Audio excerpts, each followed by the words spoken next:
What is going on, my broskiis? My name is Toadskii, back again, here to bring you guys yet another One Piece Treasure Cruise video. And in today's video, we're here with Kizuna Clash versus Brook. Now, we're going to be going ahead and doing free-to-play, as well as my own personal teams currently for this event in this video today. If you guys want the full breakdown with more detail as to what this event is and what you should be expecting for each of the fights and their gimmicks, go ahead and check out the preparation video. It'll give you guys the details that you will require. But before we get into it, let's just quickly, go over this event and see what's going on. Of course, this is a Pirate Alliance Kizuna. Every Kizuna moving forward is classified as a Pirate Alliance Kizuna. However, not every Pirate Alliance Kizuna is going to have a super boss. Super boss, a super uncommon, but you will be seeing that Pirate Alliance is going to be a common theming moving forward. So ensure that you have your alliance and you're all playing as effectively as you possibly can, because you can get yourself some pretty good rewards just by playing generically, right? It's really good. But let's go over to the exchange shop real quick and have a look at what boxes we have. So we've got up into box 7, of course, and you can get the Super Evolution Skulls for Germa 66. Now, I will be aiming to try and make a video with them in the coming days, so look out for that, because Germa 6 Plus is like super awesome. And then obviously Brook, which we can go ahead and talk about. Also, something to note as well is that as you play this event, you do actually have a chance to drop plus 56 cotton candies from this event. Now, if you guys played heavily in the previous Kizuna, you probably don't need cotton candy at this point, but just know that there is an off chance that you can drop plus 56 candies, which is pretty cool, right? So let's go ahead over to my character box and we can have a look at the brand new Brook. So Brook is going to be a Psi Free Spirit Slasher with a captain effect that boosts those two classes by 3.5 with a 1.25 health boost and a 10% damage reduction. Not bad for a free-to-play captain. Multiplier not super high though. We've got his special ability, which can provide you with 6 turns of Rainbow Shield removal, and it also will go ahead and boost your Psi and Free Spirit characters' orbs by 1.5 for 1 turn.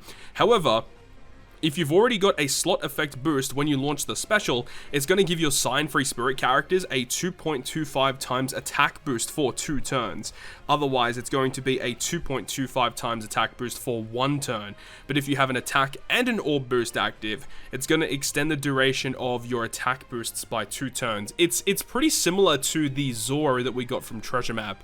It's almost like a mirror image of that unit, which is going to be this Brook this time around. And of course, he has that same crewmate effect of reducing cooldown every time a Free Spirit unit uses a special, and int slots are beneficial to your entire team, which is actually pretty good considering he is a Psi type unit.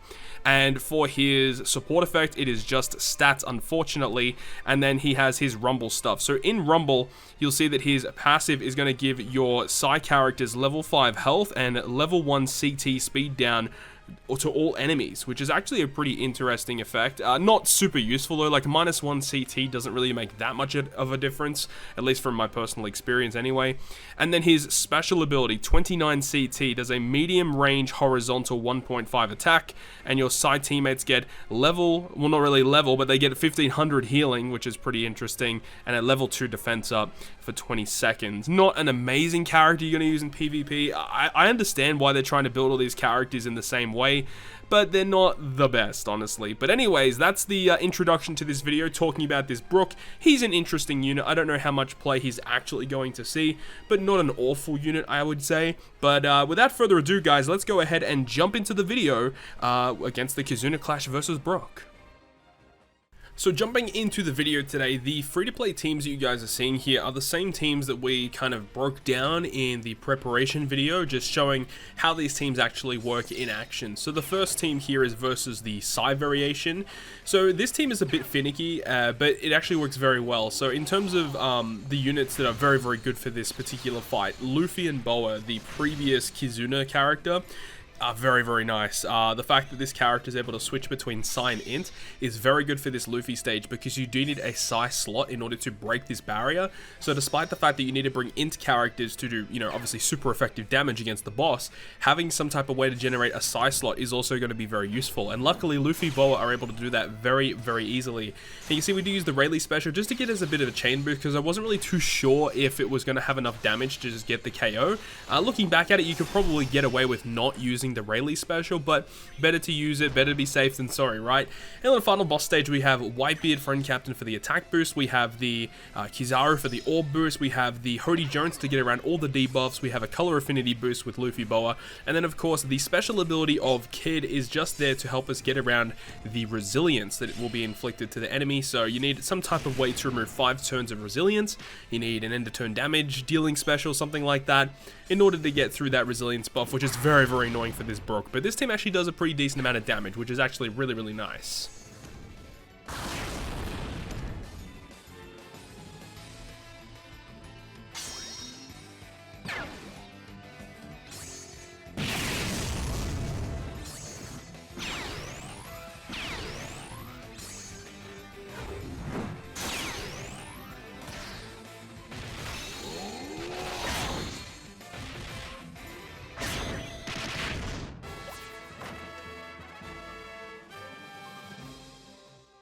Moving on to the secondary free-to-play team, we're going to be using Versus Shanks as our friend captain here, but of course Luffy Boa making another appearance. Typically, if you're going to be using a free-to-play team taking on these events, Luffy Boa is such a great choice because they just grant the full board of slots through block orbs, and they have actually a really good captain effect. I think it's a 3.75 to sign in, so that's obviously very, very good. And then we've also got some other characters on this team as well. We do have Kizuna Katakuri, who is very, very good here because it gives us 3 turns of a 2.75 times chain lock, which can help us counter the 4 turns of chain coefficient reduction that the mini-boss Zora here on Battle 2 inflicts to us. We also have to deal with the enemy having increased defense after level 30, so the free-to-play Frenosuke is really good here because you can use his special ability on stage 2, and so long as you hit 2 perfects before moving on to stage 3, you'll be getting a guaranteed conditional boost and a defense down by 100% to the enemy on the final stage. So that completely removes any worries that you may have about that defensive buff on the final stage post level 30. Weevil's also great because he gives us an attack boost, but he also provides us with the ability to remove the attack down that gets inflicted to our team. So we have color affinity with Luffy Boa, we have the attack boost with Weevil, conditional boost with Frenosuke, a chain lock with Katakuri, friend captain Shanks for the full board orb manipulation, even though Luffy and Boa already do that themselves, but Shanks also gives us the base attack boost plus the orb boosting effect. And then the filler character here is just Zora. He's a boosted unit, he's a Psy unit, and you could really run whatever you want instead of that, but Zora felt like a reasonably good fit for this team, and it does a lot of damage actually, as you guys will see.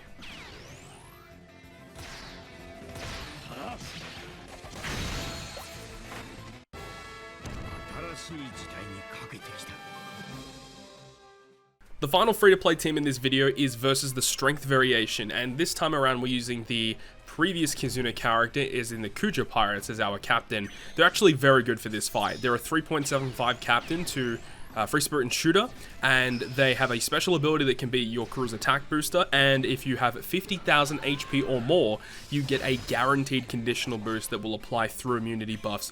Very, very good for this fight. And after level 30, you will have to deal with special reverse, which is why friend captain Final Tap Luffy is going to be super, super recommended.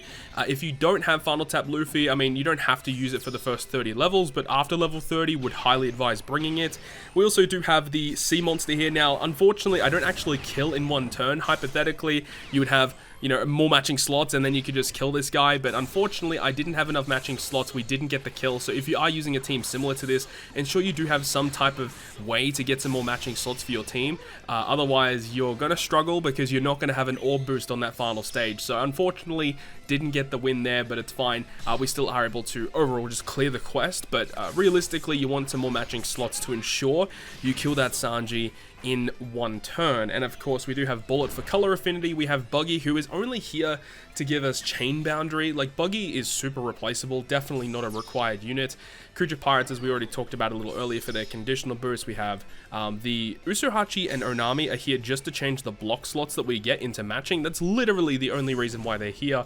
And they also, well, they also help us with proccing the super type of Luffy as well. So, but those things together are the reason why we're using them overall. But overall, this team is still not too bad if you are able to get that orb boost on the final stage, for sure.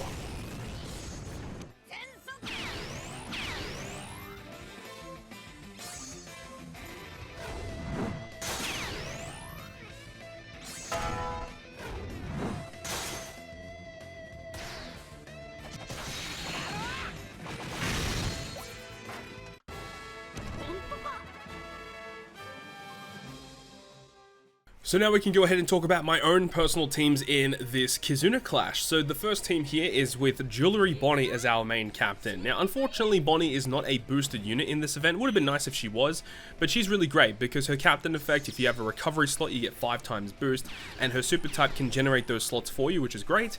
But her special ability providing a 2.5 times attack boost to your int characters, as well as providing up to a 3.5 chain lock depending on how many recovery slots you consume before you use her special ability. Now in most cases you're not going to get that really high chain lock, at most maybe a 3.25, but either way, it's fine. We do have Law as well with the special ability to provide the orb boosting effect, and we have Luffy Bowl once again to get around this really annoying Psy barrier that this Luffy applies. And Mihawk is here is because he's a stat boosted unit on this event, but he also removes the resilience buff on the final stage. And then we've also got the Moria and Perona free-to-play unit that came out in Rumble quite a few months back, and they're a self-proccing defense down conditional booster character for the Int team. Int don't have many defense down conditional boosters, so this was a really nice addition to the team, and worked quite well. And of course, after level 30, you'll have to deal with the bind to the top left, middle right, bottom left characters. So in order to get around that, we are using the supports of Halloween Ace attached to Luffy and Dex Corazon attached to Law. So by that, we'll be able to remove all turns of the bind without having to bring an additional special ability to remove that.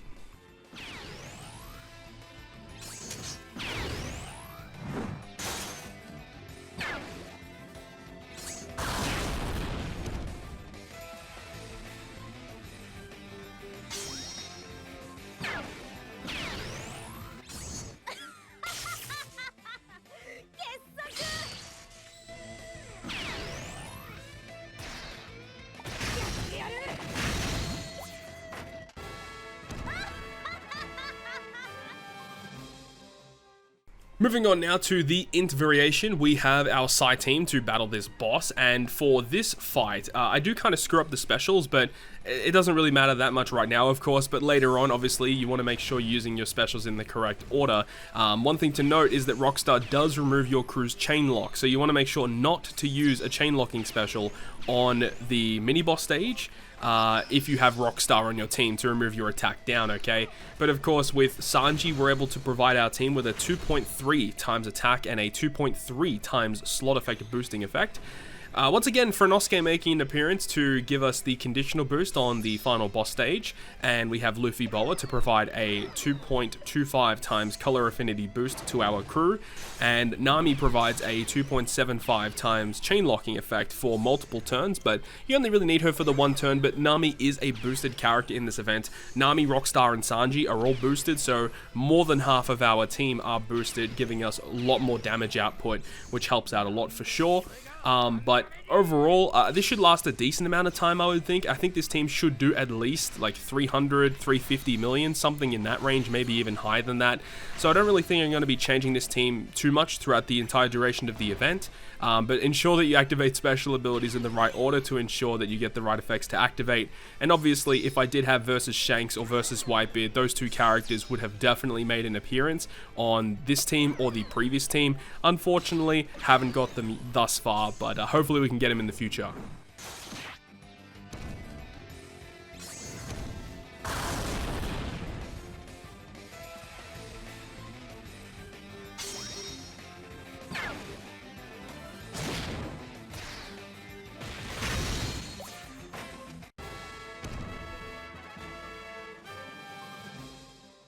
The final team of this video is my quick team versus the strength variation, and of course we're using double final Tap Luffy as our captains.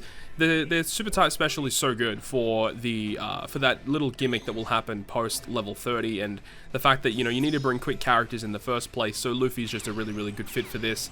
We do have the Kuja Pirates once again because they do remove the % damage reduction on the final boss stage, as well as providing that guaranteed conditional boost, which is good. Remember, if you are using a team similar to this with Final Tap Luffy and the Kuja Pirates, ensure that you use the Luffy special first before you activate Kuja Pirates, so you get the larger attack boost to your team.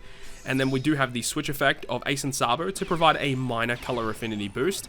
Typically you would want to go ahead and get the super swap, but of course the first super swap that Luffy and the Ace and Sabo get, they'll actually be in their green form, which is not ideal for this content. So unfortunately, we kind of have to settle just for the blue variation of Ace and Sabo, which isn't the worst, but it would have been a lot better if we were able to somehow get that super swap. So you have a color affinity, we have the orb boost, conditional, we have got Sugar, Jinbei to proc the super type, and he's a little bit of a chain booster as well. But that is going to wrap up this video today. Thank you so much for watching it, and if you guys did enjoy it, make sure to go ahead and leave a like. And if you want to stay up to date with all the content that I post, including more One Piece Treasure Cruise content, make sure to hit the subscribe button down below. But on that, guys, I'll see you guys within the next video.